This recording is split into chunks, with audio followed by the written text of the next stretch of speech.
Hello everyone, welcome back. आज के इस लेक्चर वीडियो में हम कवर करेंगे क्वेश्चन 211 से लेकर 230 तक। इसमें क्वेश्चंस हैं वो मोस्टली कर्व के टॉपिक से और उसके अलावा एरिया और वॉल्यूम जो कैलकुलेट करने के फॉर्मूले वगैरह होते हैं उस टॉपिक से क्वेश्चंस हैं। तो स्टार्ट करते हैं। क्वेश्चन 211 है वर्टिकल कर्व के रिगार्डिंग और हमसे यहाँ पे पूछा है कि जो हाइट ऑफ अपेक्स होगा वो कितना होगा।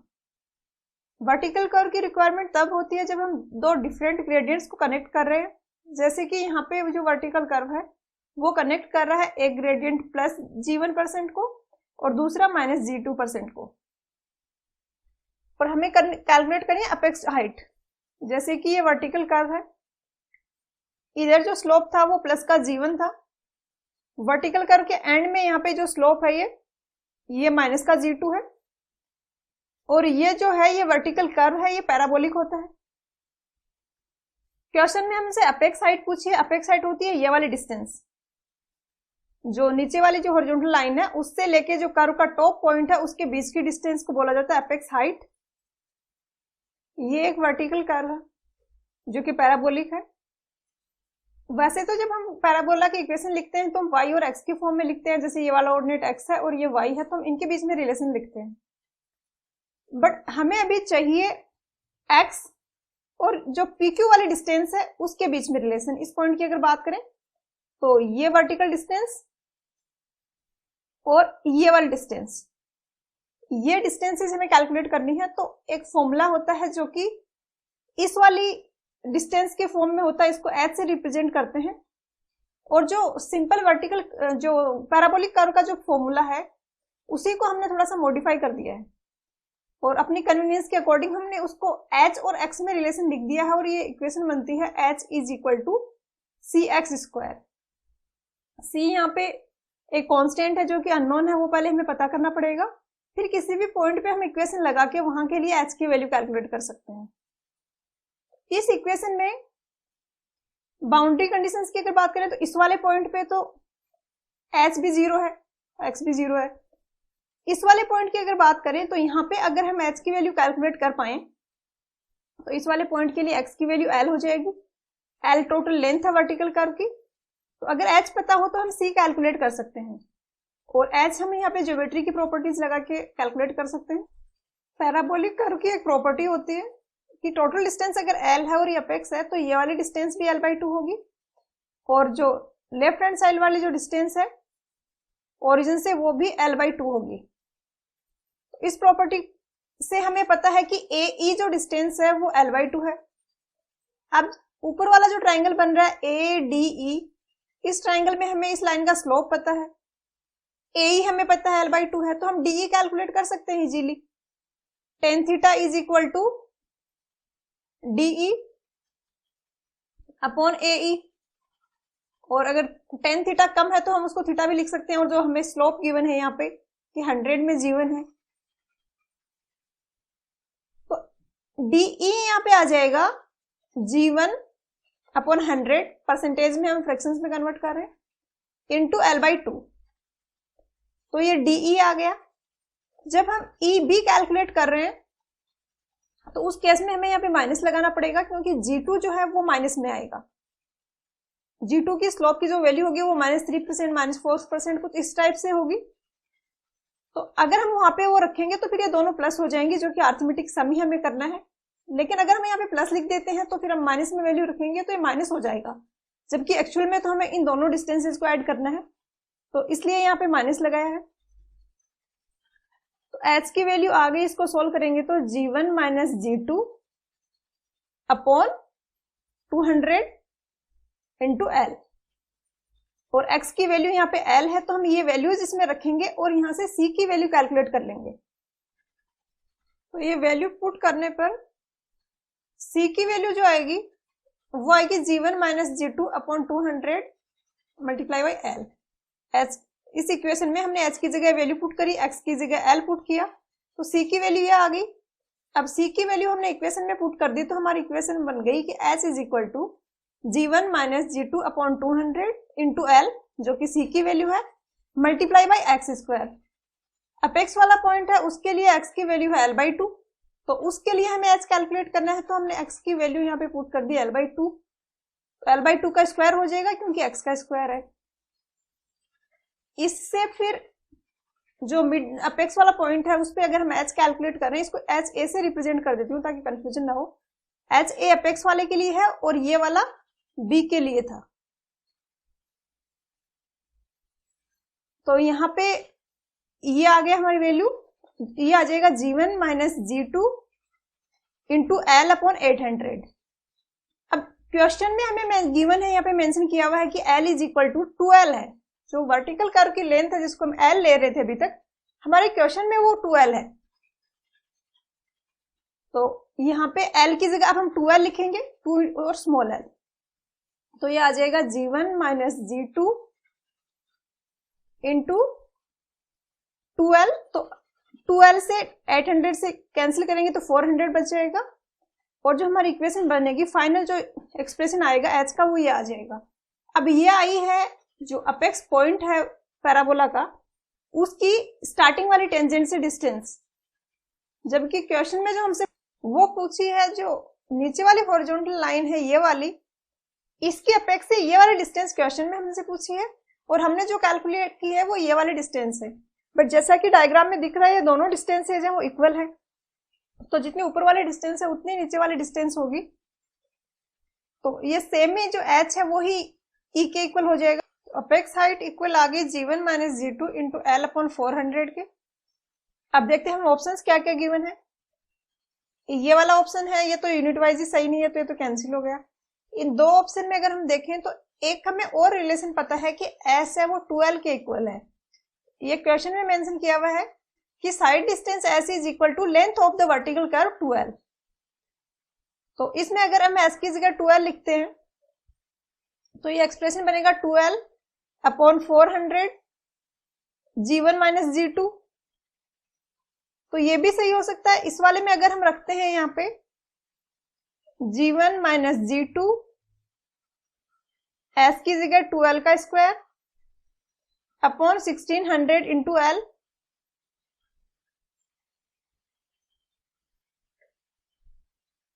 ये सॉरी ये 2L का स्क्वायर है तो 4L हो जाएगा यहाँ पे, तो ये 400 का हो गया, और ये भी सेम आ जाएगा G1 minus G2 into L/400।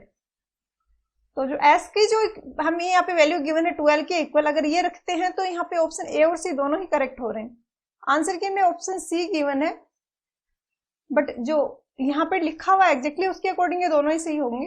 हो सकता है मे भी क्वेश्चन में भी कुछ मिस्टेक हो, क्योंकि जिस टाइप से इसने यहाँ पे दे दिया है s और 2L में डायरेक्ट रिलेशन, इस टाइप के केसेस में वैसे फिर हम s लिखते नहीं है दोबारा आंसर्स में, तो शायद यहाँ पे कुछ प्रिंटिंग मिस्टेक भी हो सकती है, बट बेसिक प्रोसीजर है वो ये है। और अगर एग्जैक्टली ऐसा क्वेश्चन आता है तो फिर ए और सी दोनों ऑप्शन ही करेक्ट होंगे। क्वेश्चन 212 में यहाँ पे दो डिफरेंट ग्रेडियंट है जिनको कनेक्ट करने के लिए हमें एक वर्टिकल कर्व प्रोवाइड करना है।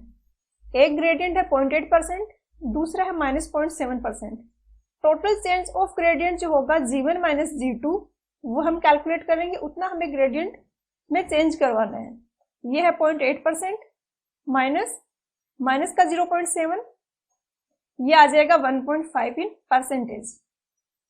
ये कुछ इस टाइप से है कि एक तरफ इंक्रीजिंग ग्रेडियंट है दूसरी तरफ डिक्रीजिंग है।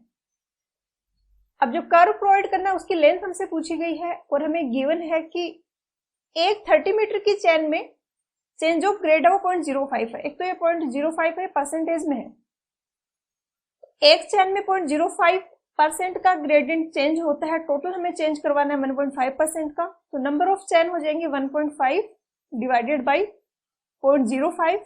इसको सोल्व करेंगे तो ये आ जाएगा 30 नंबर ऑफ चेन्स आई हैं। अब यहाँ पे हमसे पूछा गया लेंथ, एक चेन की लेंथ 30 मीटर है, 30 चेन्स की लेंथ हो जाएगी 900 मीटर। आंसर यहाँ पे ऑप्शन डी हो जाएगा। नेक्स्ट है क्वेश्चन 213 में हमसे पूछा है कि जो लेमनिस्केट, जिसको हम बर्नौलीज लेमनिस्केट कर्व भी बोलते हैं, उसकी इक्वेशन क्या होती है। तो ये इक्वेशन आपको डायरेक्टली याद रखनी है, ये होती है L is equal to K sine 2 alpha का रूट। तो आंसर यहाँ पे ऑप्शन डी हो जाएगा। अल्फा यहाँ पे एंगल है between the polar ray and the tangent at the point of start of the lemniscate curve. Next है क्वेश्चन 214। क्वेश्चन 214 में दो एंगल हमें गिवन है और इनका कुछ रेशियो पूछा है। तो ये एंगल जो लैंग्वेज में उतना अच्छे से समझ नहीं आएगा, फिगर में समझते हैं हम अच्छे से। यहाँ पे दो एंगल है थीटा और फाई, उनका हमसे क्वेश्चन में रेशियो पूछा गया है। फाई एंगल है कि जैसे कि कर्व पे को ये बर्नौलीज लेमनिस्केट कर्व है, इस पे हमने एक पॉइंट पी लिया, इस पॉइंट पे हमने ये टेंजेंट बनाई, ये टेंजेंट इनिशियल टेंजेंट के साथ जो एंगल बना रही है वो है एंगल फाई। तो एक तो ये एंगल है क्वेश्चन में, दूसरा एंगल ये है थीटा। थीटा एंगल है कि ओ और पी को हम कनेक्ट करते हुए पोलर रे बनाए ये वाली, इसको हम इस पी पॉइंट पे जो टेंजेंट है उसके साथ में अगर एंगल ले तो वो है एंगल थीटा। क्वेश्चन में हमसे थीटा और फाई में रेशियो पूछा गया है, तो हम ये डिराइव करेंगे। पिछले क्वेश्चन में हमने इक्वेशन देखी थी कि ये इक्वेशन होती है बर्नौलीज लेमनिस्केट कर्व की, ये बी भी बोल दिया जाता है, कहीं पे एल भी बोल दिया जाता है, लेंथ ही है।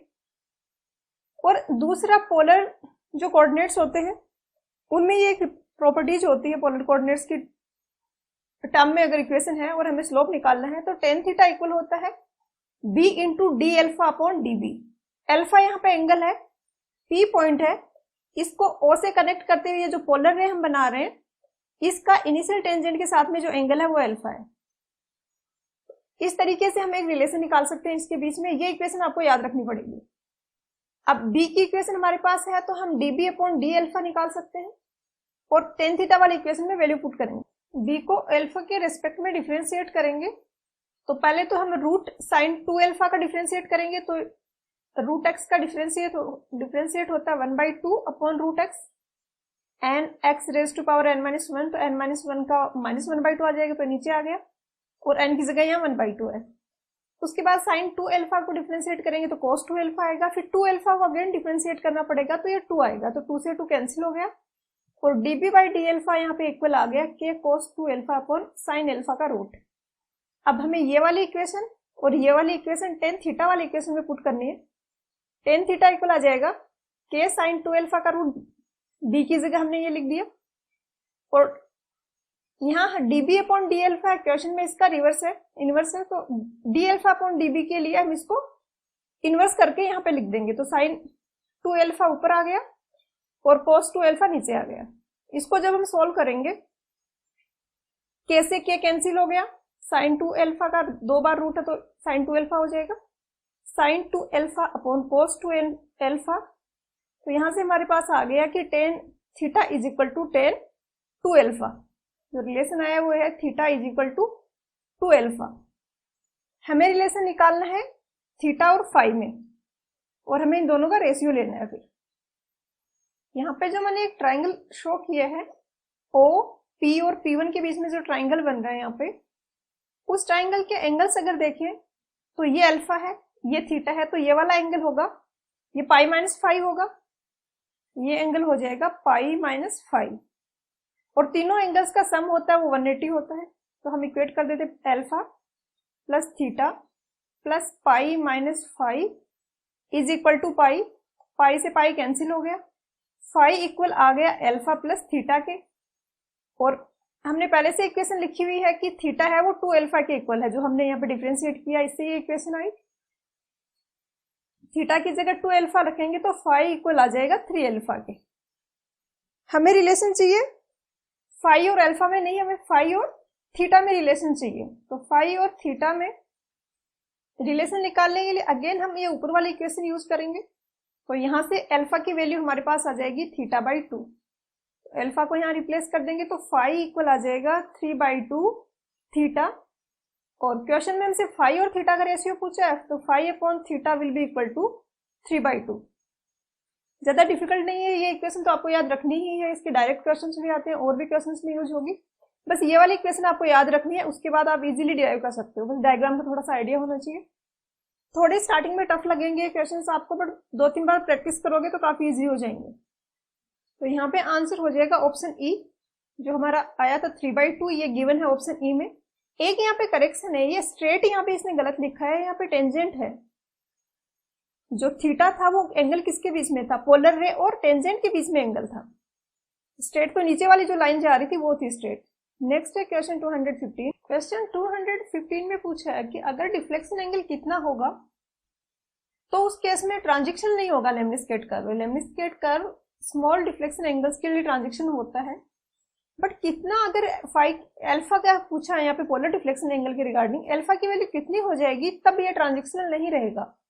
तो लेमनिस्केट कर्व जो है ऐसा कुछ होता है, ये वाला है, ये लेमनिस्केट कर्व है, ओ से लेके इस टाइप से जो ओ तक जा रहा है, और उसके बाद में ये यहाँ पे इस तरीके से मूव होता है। तो यहाँ ओ से लेके ए तक इसका स्लोप है वो लीनियरली वेरी कर रहा है, ग्रेजुअली चेंज हो रहा है इसका स्लोप, लेकिन ए पॉइंट पे एकदम से शार्प है और इसका स्लोप है उसमें ग्रेजुअली चेंज ना होके सडनली चेंज होता है स्लोप में। तो ए तक तो ये ट्रांजिशनल है, ए के बाद का इसका जो कर्व का पार्ट है वो ट्रांजिशन नहीं रहेगा। तो ए पॉइंट है उसके लिए अल्फा की वैल्यू होगी वो 45 डिग्री होगी। पोलर डिफ्लेक्शन एंगल निकालने के लिए इस पॉइंट पे हम एक पोलर रे बनाएंगे और इसका हम यहाँ से एंगल निकालेंगे। तो ये वाला एंगल हमें पता है कि 45 डिग्री होता है, तो यही आंसर हो जाएगा यहाँ पे 45 डिग्री, जो कि यहाँ पे गिवन है ऑप्शन ए में। तो आंसर यहाँ पे हो जाएगा ऑप्शन ए।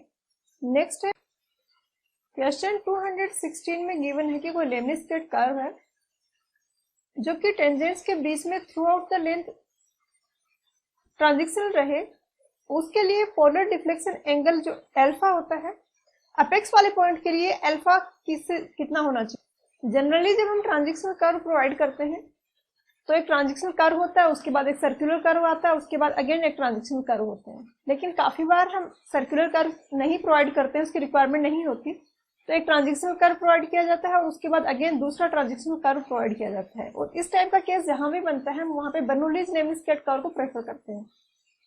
जैसे कि ये यहाँ पे T1 से लेके M तक एक ट्रांजिशनल कर्व है और M से लेके T2 तक दूसरा ट्रांजिशनल कर्व है, और M जो है वो अपेक्स है।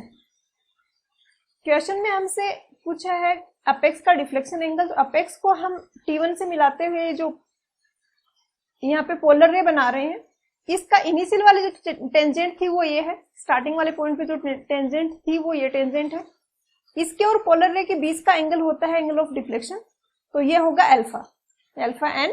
एन इसलिए यहाँ पे लिखा है कि अपेक्स वाला एंगल के लिए जो मैक्सिमम वाला है वो है। हमें यहाँ पे रिलेशन निकालना है अल्फा और डेल्टा में।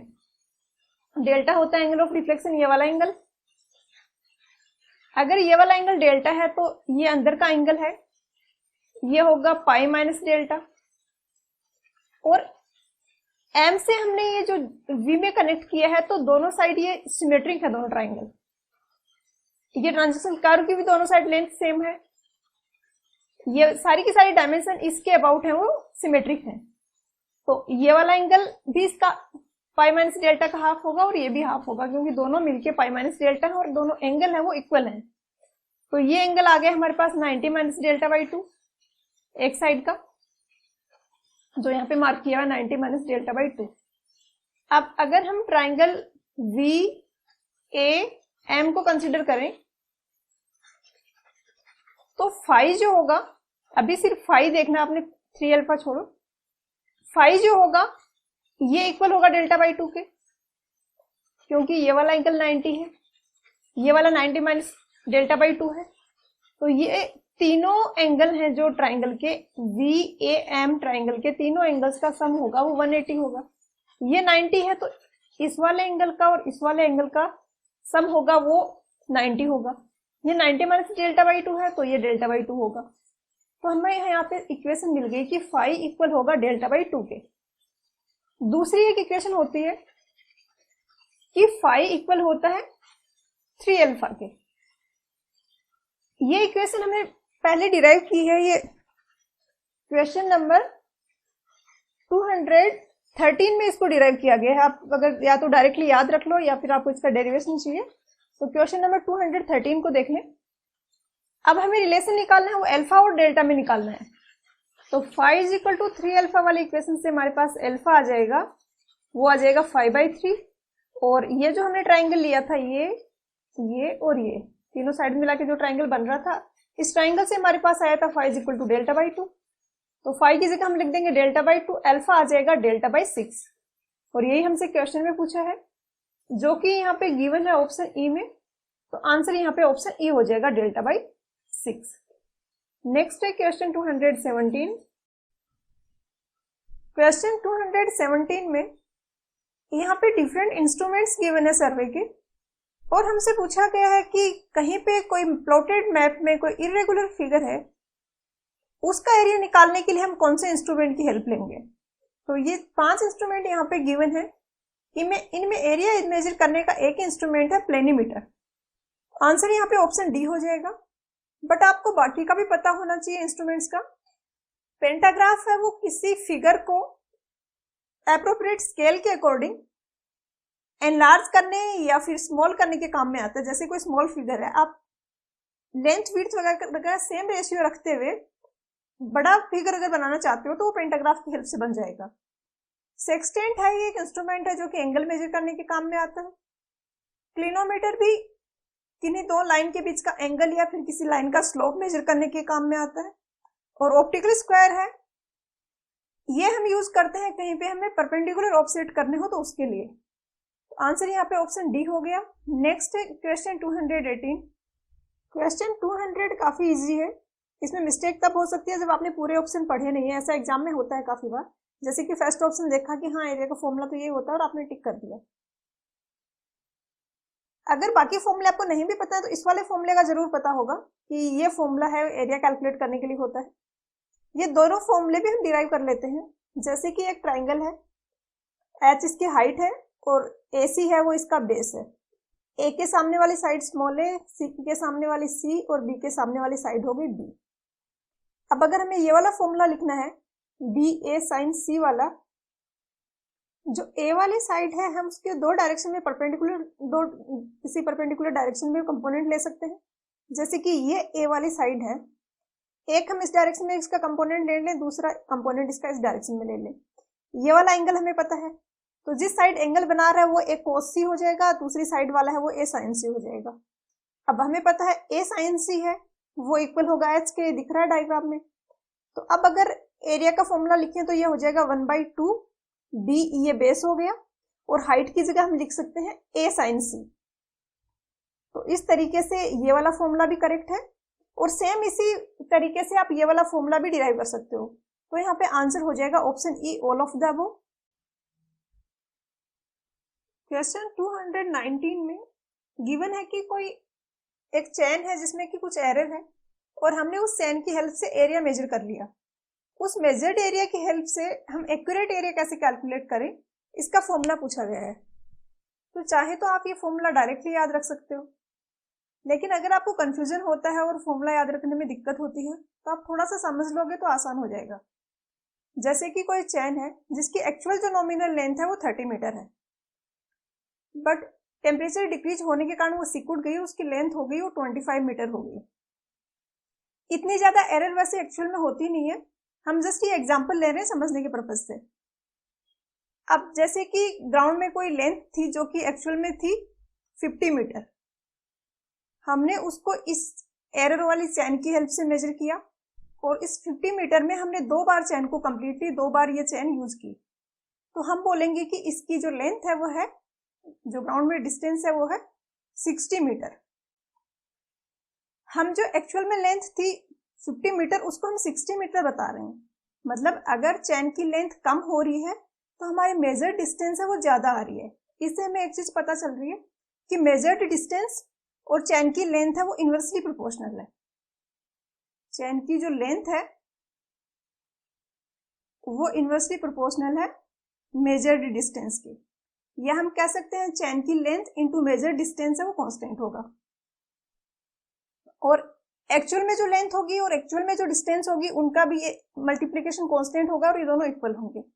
यहाँ पे पूछा है एरिया के बारे में, तो चेन की जो लेंथ है वो मेजर्ड एरिया के, चेन की लेंथ का स्क्वायर है वो मेजर्ड एरिया के प्रोपोर्शनल होगा, क्योंकि एरिया में लेंथ इंटू विड्थ होता है, तो दोनों में लेंथ में भी हमने चेन यूज की, विड्थ में भी की, तो जो एरर आई उसका स्क्वायर हो गया।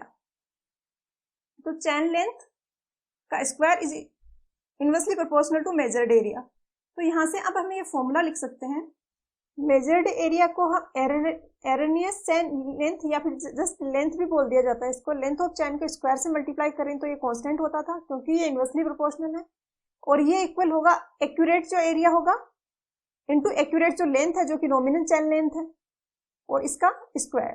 क्वेश्चन में हमसे एक्यूरेट एरिया पूछा है तो ये आ जाएगा measured area into length of chain upon nominal length of chain और इसका होल स्क्वायर। तो यहाँ पे आंसर है वो ऑप्शन डी हो जाएगा।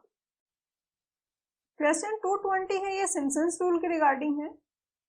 यहाँ पे गिवन है कि कोई एरिया है एनक्लोज्ड है कर्विलिनियर फिगर से, उसको हम इवन नंबर ऑफ स्ट्रिप्स में डिवाइड करते हैं जो कि इक्वल विड्थ की स्ट्रिप है। तो ये एरिया जो हम कैलकुलेट करेंगे सिम्पसन्स रूल से ये कितना होगा।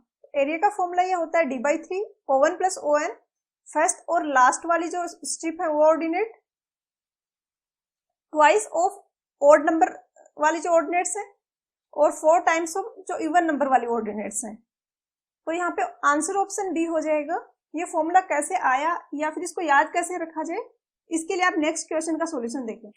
सिम्पसन्स रूल में जो बाउंड्री हम उसमें जो वेरिएशंस है उसको इस तरीके से पैराबोलिक अज्यूम करते हैं और जो टोटल लेंथ है उसको ऐसे equal even number of equal strips में डिवाइड करते हैं। तो ये जैसे O0 ऑर्डिनेट है, ये O1 है और ये O2 है और हमें इसका एरिया चाहिए। इसका एरिया होगा d इंटू 2, क्योंकि टोटल इसकी जो लेंथ है वो 2d है, हो गई d और d मल्टीप्लाई बाई ऑर्डिनेट। अब ऑर्डिनेट यहाँ पे कैलकुलेट करने के लिए हम इसको 4 टाइम्स वेटेज देते हैं, इसको 1 टाइम वेटेज देते हैं, इसको 1 टाइम वेटेज देते हैं। ये फॉर्मूला है सिम्पसन्स रूल का। तो 2d into O0 4 times O1 plus O2 divided by 6, क्योंकि हमने 4 बार यहाँ पे ऑर्डिनेट को ऐड कर दिया है तो 6 से डिवाइड करना होगा नीचे। तो ये आ जाएगा d/3 O0 4 O1 plus O2। तो ये तो फॉर्मूला तब बना जब दो ही विड्थ है यहाँ पे, 3 ही स्ट्रिप हमने ली है, 2 ही इक्वल पार्ट्स में हमने डिवाइड किया है। लेकिन अगर n number of equal parts हैं या n नंबर ऑफ ऑर्डिनेट्स हैं, उस केस में ये फॉर्मूला कैसे होगा। इसके लिए पहले हम स्टार्टिंग के 2 स्ट्रिप्स जो हैं उनको कंसिडर करेंगे, जिसकी स्टार्टिंग वाली ऑर्डिनेट H1 है, बीच वाली H2 है और लास्ट वाली है वो H3 है। तो इसके लिए ये वाला जो स्ट्रिप है उसको कंसिडर करेंगे जिसमें 2 पार्ट्स यहाँ पे आ रहे हैं। इसका फॉर्मूला हो जाएगा d/3, जो अभी हमने यहाँ पे इधर लिखा यही फॉर्मूला अप्लाई करना है। तो d/3 ब्रैकेट में आ जाएगा H1 plus 4H2 plus H3। हमने इन 2 पार्ट्स को कंसिडर किया था, अब हम नेक्स्ट 2 पार्ट्स को कंसिडर करेंगे। तो ये आ जाएगा d/3, फर्स्ट वाली ऑर्डिनेट यहाँ पे अब H3 हो जाएगी प्लस 4 टाइम्स H4, जो कि नेक्स्ट वाले पार्ट के लिए मिडिल की ऑर्डिनेट है। जो ब्लू कलर में मैंने ये हाईलाइट किया हुआ ना, यहाँ पे इस वाले को ले रहे हैं हम, इन 2 पार्ट्स को कंसिडर कर रहे हैं। 4 टाइम्स H4 प्लस आगे वाला H5। सेम इसी तरीके से आगे के वाले पार्ट के लिए लिखेंगे। तो इसका फर्स्ट वाला पार्ट हो जाएगा H5, क्योंकि अब ये वाला पार्ट हम ले रहे हैं। फर्स्ट हो गया H5, मिडिल वाला हो गया H6 जिसको 4 टाइम्स वेटेज देंगे, और जो लास्ट वाला है H7 उसको 1 टाइम वेटेज देंगे, और इसी तरीके से आगे कंटिन्यू होगा। d/3 अब कॉमन है तो हम बाहर ले सकते हैं। H1 सिर्फ एक ही बार आया है। इसी तरीके से जो लास्ट वाली ऑर्डिनेट है, जैसे ये लास्ट की ऑर्डिनेट है, ये भी एक ही बार आएगी, क्योंकि जो लास्ट के ऑर्डिनेट है ये एक ही बार आएगी क्योंकि लास्ट ऑर्डिनेट है। अगर इसके आगे भी कोई पार्ट होता तो ये उसकी फर्स्ट ऑर्डिनेट होती है, तो ये 2 बार आती टोटल जो फॉर्मूला बन रहा है उसमें। तो यहाँ पे आ जाएगा H1 plus HN plus H2 4 times आ रहा है, H4 4 टाइम्स आ रहा है, H6 4 टाइम्स आ रहा है। तो 4 टाइम्स H2 H4 H6 ये हो गई इवन वाली जो ऑर्डिनेट्स है, प्लस H3 एक बार यहाँ पे आया क्योंकि ये फर्स्ट वाले जो 2 हमने पार्ट लिए थे, 2 हमने स्ट्रिप्स ली थी, उनका फर्स्ट वाला पार्ट था, और जो H3 है वो अगेन फिर आगे वाले के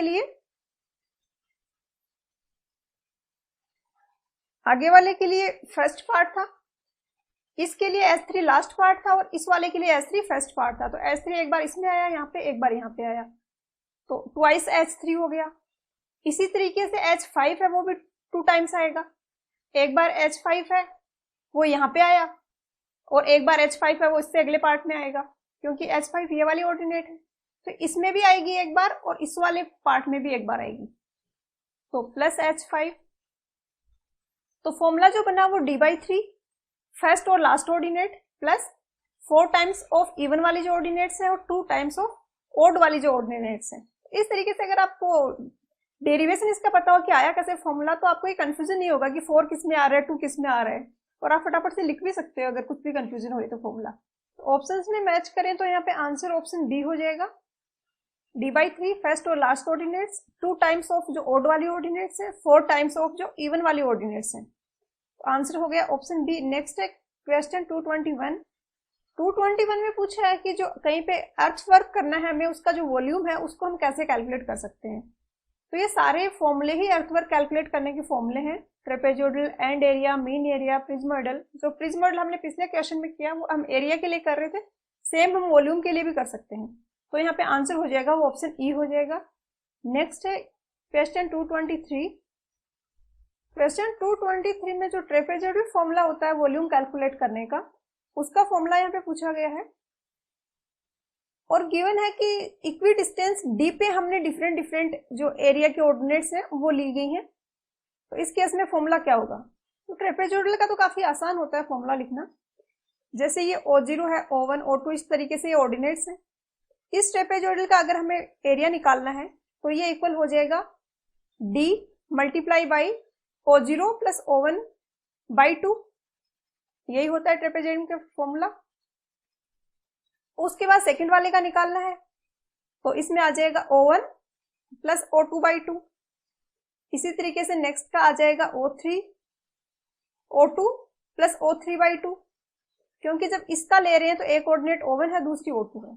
इस वाले थर्ड वाले पार्ट का ले रहे हैं तो एक ऑर्डिनेट O2 है, दूसरी O3 है। इसको जब अगर हम अरेंज करेंगे तो D/3 तो बाहर आ जाएगा, अंदर बचेगा O0 plus ON by 2 plus यहाँ पे सारी ऑर्डिनेट आ जाएंगी O1 O2 O3 से लेके ON-1 तक, क्योंकि O1 वाली जो ऑर्डिनेट थी वो इसमें भी आई और वो इस वाले ट्रेपेजोइडल में भी आई, तो इसलिए यहाँ पे 2 बार आ गई तो हाफ हाफ करके वो 1 बन गया O1।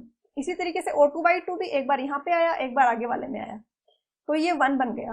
बट जो फर्स्ट वाली ऑर्डिनेट है ये सिर्फ एक इसी में आ रही है और लास्ट वाली ऑर्डिनेट भी सिर्फ एक बार इसी में आ रही है, इसलिए उनका बाई 2 रह गया, क्योंकि यहाँ पे नीचे बाई 2 था। तो ये बन गया यहाँ पे formula D O0 plus ON by 2 plus O1 O2 O3 करके बाकी जो बची हुई है वो सारी ऑर्डिनेट्स यहाँ पे आ जाएंगे। हमने जो फॉर्मूला डिराइव किया हमने O0 से स्टार्ट किया था, तो फर्स्ट वाली ऑर्डिनेट O0 थी, यहाँ पे उसकी जगह A1 हो जाएगा। ये जो फॉर्मूला है आप एरिया के लिए भी लिख सकते हो, उस केस में आपका ऑर्डिनेट जो हाइट है वो आएगी। सेम फॉर्मूला आप अप्लाई कर सकते हो वॉल्यूम के लिए भी, जो भी यहाँ पे इसने अप्लाई किया है। उस केस में जहाँ पे हाइट आ रही थी वहां पे एरिया आ जाएगा, कि उस वाले सेक्शन पे जो क्रॉस सेक्शनल एरिया है वो एरिया वहां पे हम रखेंगे फॉर्मूले में। तो ये आंसर यहाँ पे ऑप्शन ए हो जाएगा, D multiply by A1 plus AN by 2, A2 A3 last तक AN-1 तक। नेक्स्ट है क्वेश्चन 224। क्वेश्चन 224 में पूछा है कि प्रिज्मोइडल जो करेक्शन होता है उसका फॉर्मूला क्या है।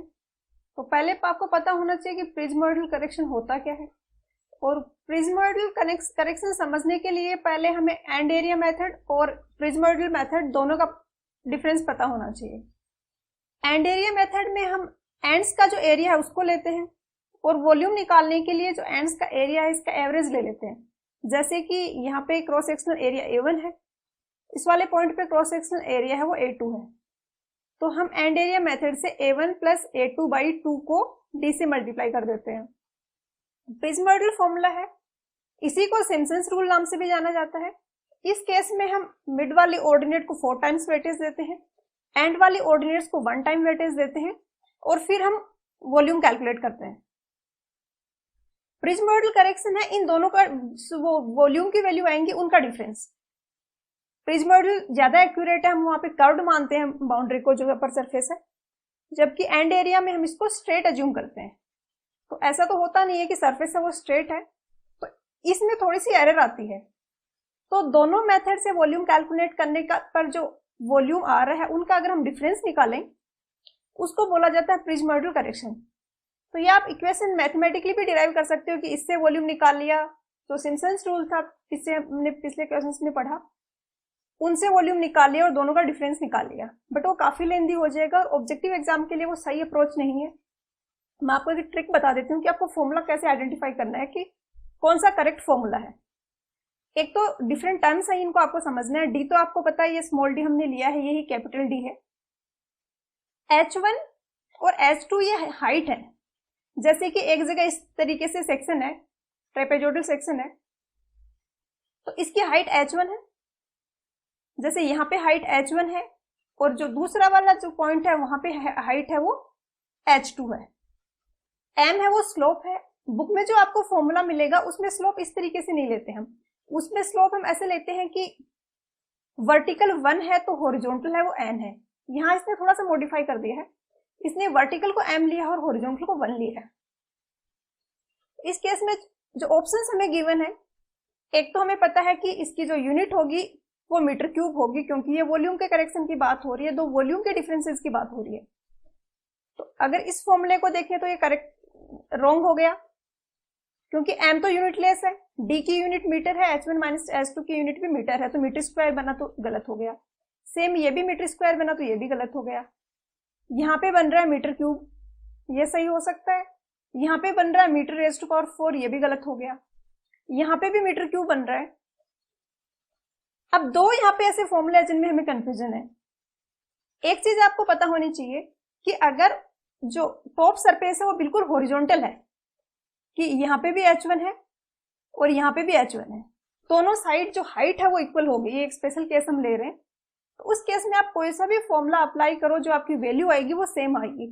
थोड़ा सा और अगर आपको इन डेप्थ इसको समझना चाहो, अगर ये हॉरिजॉन्टल है, टॉप वाली सरफेस बिल्कुल लेवल सरफेस है, तो प्रिज्मोइडल फॉर्मूले से हम कैलकुलेट करेंगे तो टोटल d है, तो ये भी d/2 होगा, इधर वाला भी d/2 होगा।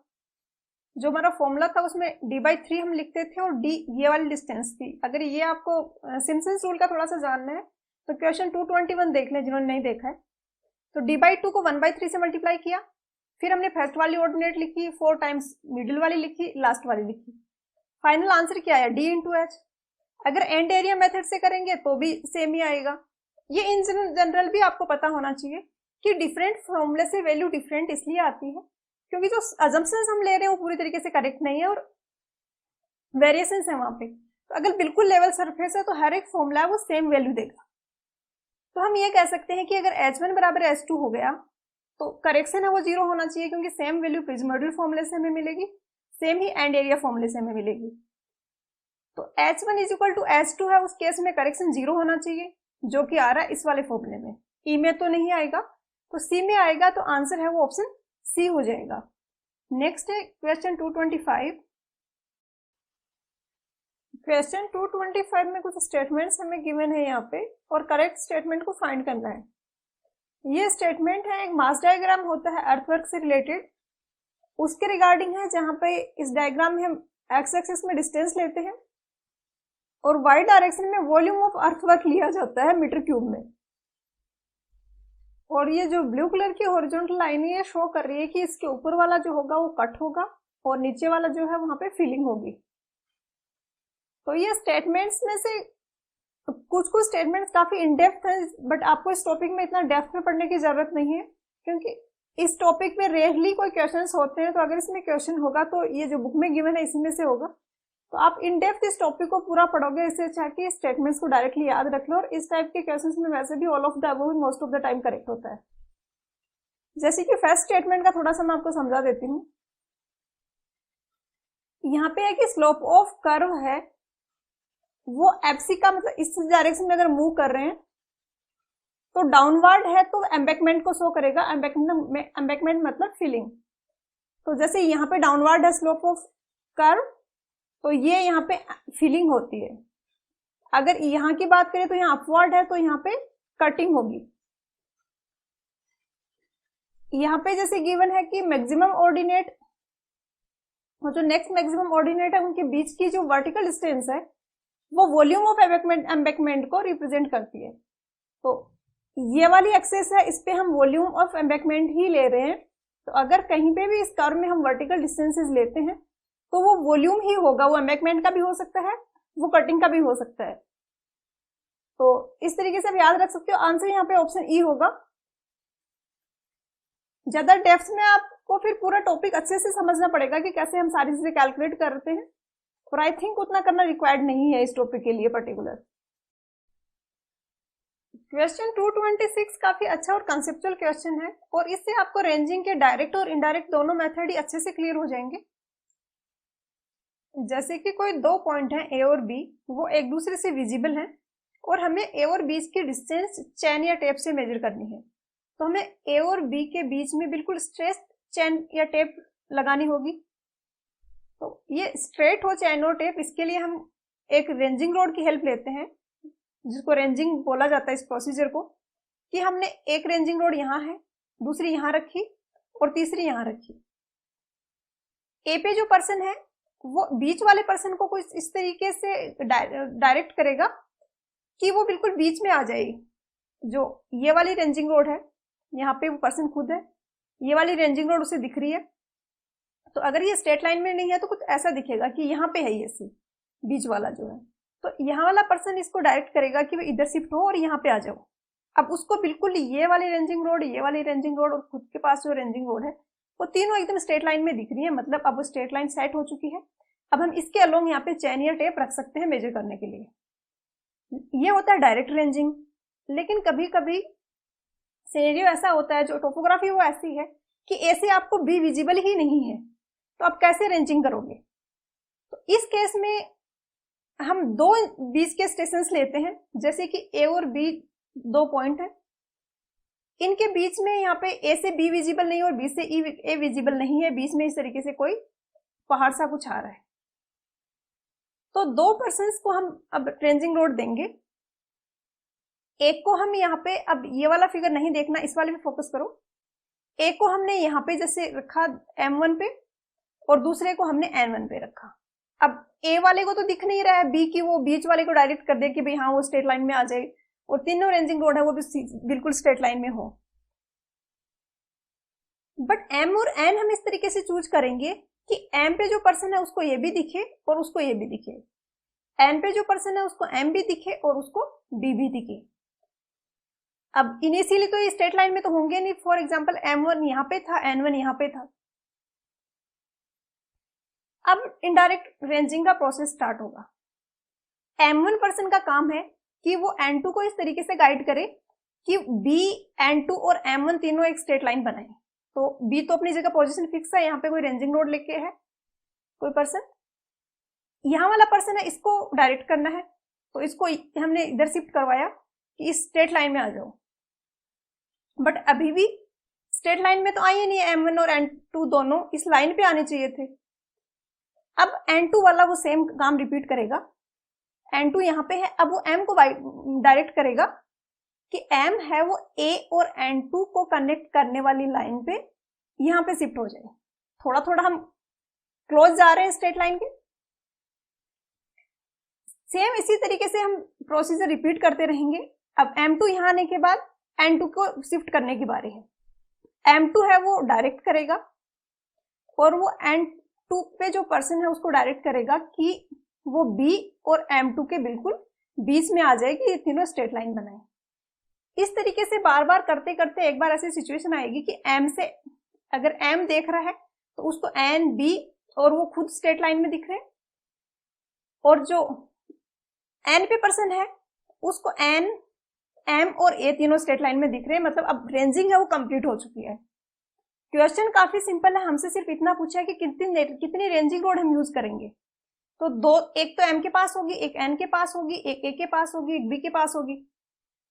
तो हम 4 रेंजिंग रोड यूज करेंगे, तो 4 हो जाएगा यहाँ पे इसका आंसर। अगर डायरेक्ट रेंजिंग का पूछा होता तो हमें 3 ही रेंजिंग रोड चाहिए थी। तो देखते हैं हम ऑप्शंस। तो यहाँ पे आंसर है वो ऑप्शन डी हो जाएगा। नेक्स्ट है क्वेश्चन 227। क्वेश्चन 227 में एक ट्रांजिट का लिस्ट काउंट पूछा गया है। ट्रांजिट एक थ्योडोलाइट का ही टाइप है, जिसमें कि हम फेजेस चेंज कर सकते हैं। हम लेफ्ट फेस या राइट फेस दोनों की रीडिंग ले सकते हैं। जो टेलीस्कोप है उसको हम वर्टिकल सर्किल में रोटेट कर सकते हैं। इस टाइप के थ्योडोलाइट को हम ट्रांजिट थ्योडोलाइट बोल देते हैं। यहाँ पे लिस्ट काउंट पूछा गया और वर्नियर स्केल यहाँ पे यूज होती है थियोडोलाइट में। तो एक फॉर्मूला है लिस्ट काउंट का S/N। ये फॉर्मूला कहाँ से और कैसे डिराइव किया गया, अगर ये आपने जानना है तो आप पार्ट 1 देख लीजिए सर्वे का, उसमें मैंने अच्छे से एक्सप्लेन किया हुआ है कि कैसे ये फॉर्मूला डिराइव किया गया है। यहाँ पे S है वो स्मॉलेस्ट डिवीजन जो मेन स्केल पे है वो है, उसकी जो वैल्यू है, value of smallest division on main scale, और N है वो नंबर ऑफ डिविजन्स हैं जो कि वर्नियर स्केल के हैं। वर्नियर स्केल के नंबर ऑफ डिविजन्स N तो यहाँ पे हमें सीधा गिवन है कि 60 डिविजन्स ऑफ द वर्नियर, तो N तो 60 हो गया। S हमें कैलकुलेट करना है। S कैलकुलेट करने के लिए हमें गिवन है कि 1080 नंबर ऑफ इक्वल पार्ट्स में डिवाइड किया गया टोटल जो सर्किल है, जो थियोडोलाइट है वो। टोटल थियोडोलाइट में जो एंगल मेजर किया जा सकता है वो 360 डिग्री होता है। जो ये स्केल लगा होता है हॉरिजॉन्टल एंगल मेजर करने के लिए, ये 360 डिग्री होता है। इसमें 0 से लेके 360 डिग्री तक हम मेजर कर सकते हैं। 360 डिग्री को 1080 इक्वल पार्ट्स में डिवाइड किया है, तो 1 पार्ट है वो रीड करेगा 1/3 डिग्री। इस तरीके से आप यूनिटरी मेथड से भी इसको निकाल सकते हो कि 1080 पार्ट्स मिलके रीड करें 360 डिग्री का एंगल, तो 1 पार्ट करेगा 360 अपॉन 1000/80, तो ये आ जाएगा 1/3 डिग्री, जिसको अगर हम मिनट में कन्वर्ट करेंगे तो ये आ जाएगा 1/3 इंटू 60, तो आ जाएगा 20 मिनट। अब जस्ट हमें फॉर्मूले में वैल्यू पुट कर देनी है, तो 20 मिनट डिवाइडेड बाई 60, मिनट जो है उसको हम सेकेंड्स में सेकेंड में कन्वर्ट करने के लिए 60 से मल्टीप्लाई करेंगे, तो ये 20 को मैंने 60 से मल्टीप्लाई करके इसको सेकेंड में कन्वर्ट कर दिया। यहाँ पे ये 60 से 60 कैंसिल हो जाएगा और आंसर आ जाएगा 20 सेकेंड, तो आंसर हो जाएगा ऑप्शन डी। क्वेश्चन 228 में पूछा है कि कोई क्लोज ट्रेवर्स है और उसमें कुछ ओमिटेड मेजरमेंट्स हैं, हम उनको कैसे कैलकुलेट कर सकते हैं। जब हम ट्रेवर्स सर्वेइंग करते हैं और कोई क्लोज ट्रेवर्स है तो हम हर एक लेग को मेजर करते हैं और हर एक लेग है उसकी बेरिंग को मेजर करते हैं, लेकिन कभी कभी फील्ड में ऐसे कुछ ऑब्स्ट्रक्शन आ जाते हैं कि हम कोई लेग है उसकी लेंथ या फिर उसकी बेरिंग नहीं मेजर कर पाते, या फिर केयरलेसनेस की वजह से भी कोई मेजरमेंट है जो कि फील्ड में मेजर करने से रह जाती है। तो फिर जब हम ऑफिस वर्क करते हैं तो वहां पे हम इसको कैलकुलेट करते हैं। कैलकुलेट करने के लिए हमारे पास 2 इक्वेशन है। एक हमें पता है कि क्लोज ट्रेवर्स है तो लैटिट्यूड का सम 0 होगा और डिपार्चर का सम 0 होगा। फॉर एग्जाम्पल हमने कोई ट्रेवर्स लिया, उसमें 4 साइड्स हैं, तो मेजरमेंट्स होंगे L1, L2, L3, L4 length, θ1, θ2, θ3, θ4। इनसे हम इस तरीके से लैटिट्यूड और डिपार्चर निकाल लेंगे। L1 cos θ1 लैटिट्यूड हो गया फर्स्ट वाले का, और इसी तरीके से फर्स्ट वाले का डिपार्चर हो गया। तो इन 8 मेजरमेंट्स जो हमने लिए हैं, इनकी हेल्प से हम सिग्मा L को 0 करेंगे, सिग्मा D को 0 करेंगे। अब हमारे पास 2 इक्वेशंस हैं, तो हम 2 ही अननोन को कैलकुलेट कर सकते हैं। वो हमें फर्क नहीं पड़ता कि वो अननोन है वो लेंथ है या थीटा है। 2 इक्वेशन है हमारे पास, हम कोई भी 2 अननोन, जो भी अननोन है उस इक्वेशन में, जो भी ओमिटेड मेजरमेंट है उस इक्वेशन में, हम उसको मेजर कर सकते हैं। तो यहाँ पे आंसर ऑप्शन ई हो जाएगा। एडजेसेंट साइड की बीरिंग है, दोनों बीरिंग है, दोनों लेंथ है, कोई फर्क नहीं पड़ रहा। हमारे पास 2 इक्वेशन है और 2 नंबर ऑफ अननोन्स को हम कैलकुलेट कर सकते हैं। वो अननोन्स L1 हो, थीटा हो, L1 θ1 हो, L1 θ3 हो, कुछ भी हो सकता है। तो आंसर हो जाएगा ऑप्शन ई। नेक्स्ट है क्वेश्चन 229। 229 में पूछा है कि जो ट्रेवर्स में करेक्शंस के लिए जो फॉर्मूला होता है, बॉडीज वाला जो रूल होता है, उसका क्या फॉर्मूला है। तो बॉडीज रूल में हम लेंथ पे करेक्शंस लगाते हैं। जैसे कि कोई ट्रेवर्स है, कोई क्लोज ट्रेवर्स है, तो हमें पता है कि सिग्मा L और सिग्मा D 0 होना चाहिए, बट एक्चुअल में वो नहीं हो रहा क्योंकि उसमें कुछ एरर है। उस एरर को हमें डिस्ट्रीब्यूट करना है। अगर सिग्मा L की वैल्यू 0 आनी चाहिए, वो 0 ने आके मान लिया 5 mm आ रही है, इट मीन्स 5 mm है, वो एरर है यहाँ पे। उसको हमें सारी साइड्स में, सारी जो लेग्स हैं ट्रेवर्स की, उनमें डिस्ट्रीब्यूट करना है, और ये डिस्ट्रीब्यूट हम करते हैं लेंथ के प्रोपोर्शनल में। तो जैसे कि कोई लेग है, ट्रेवर्स लेग 1 है, इसके लिए हमें करेक्शन निकालना है। तो ऊपर तो हम एरर को लिखेंगे जिसको डिस्ट्रीब्यूट करना है, फिर divided by total length into length of that leg, जिस भी लेग के लिए हम कैलकुलेट कर रहे हैं करेक्शन उसकी लेंथ यहाँ पे मल्टीप्लाई कर देंगे। इसी तरीके से हम डिपार्चर के लिए भी करेंगे। डेल्टा डी है, ये डिपार्चर में एरर है, जो ये वाली वैल्यू थी यहाँ पे, ये डेल्टा डी। सिग्मा एल 0 आना चाहिए बट नहीं आया, तो इस एरर को डेल्टा एल से रिप्रेजेंट किया है। डिपार्चर के केस में डेल्टा डी से रिप्रेजेंट करेंगे। तो delta D upon sigma L है वो सारे ट्रैवर्स लेग की टोटल लेंथ है, या हम कह सकते हैं कि ट्रैवर्स की पेरीमीटर है, मल्टीप्लाई बाई L1। तो यहाँ पे आंसर जो है 229 का ऑप्शन डी हो जाएगा। ध्यान ये रखना है कि हमें एरर को डिस्ट्रीब्यूट करना है, तो ऊपर तो एरर ही आएगी, जो डेल्टा एल और डेल्टा डी वाली टर्म है ये हमेशा ऊपर आएगी, और हम डिस्ट्रीब्यूट कर रहे हैं लेंथ के प्रोपोर्शनल में।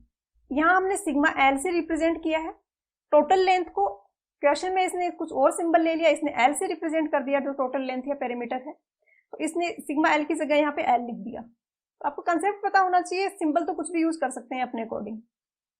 नेक्स्ट है क्वेश्चन 230 में सेम ट्रैवर्स में अगर कोई करेक्शन अप्लाई करना है, हमें कोई एरर आ रही है, उस एरर को डिस्ट्रीब्यूट करना है लेग्स में, तो उसके लिए ट्रांजिट रूल होता है। और ट्रांजिट रूल हम तब यूज करते हैं जब हमारे एंगल है वो अच्छे से एक प्रेसाइजली मेजर किए गए हैं और हमें पता है कि जो ज्यादा एरर है वो लेंथ में है, उस केस में ट्रांजिट रूल यूज किया जाता है।